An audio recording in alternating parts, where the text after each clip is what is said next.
আসসালামু আলাইকুম গাইজ। একটা কথা সত্যি করে বলি, পড়াশোনার জন্য প্রতিদিন আমার পথটা একদম সহজ নয়। কখনো পায়ে হেঁটে, আবার কখনো ভাগ্য ভালো হলে গাড়িতে করে যেতে হয়।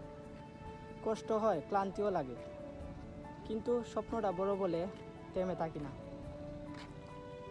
আজকে এই কথাগুলো হয়তো ছোট, কিন্তু একদিন এগুলোই আমার জীবনের সবচেয়ে সুন্দর স্মৃতি হয়ে থাকবে।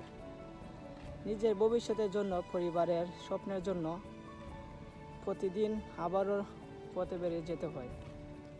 ইনশাল্লাহ সফল হব। আর একটা কথা, আমি নতুন একটা ইউটিউব আইডি খুলছি। আপনারা ভিডিও পাইলে লাইক, কমেন্ট, শেয়ার করবেন আর সাবস্ক্রাইব করবেন। আপনারা আমার পাশে থাকলে এরকম ভিডিও পাবেন, ইনশাল্লাহ আপলোড করব। So see you next video. আল্লাহ হাফেজ।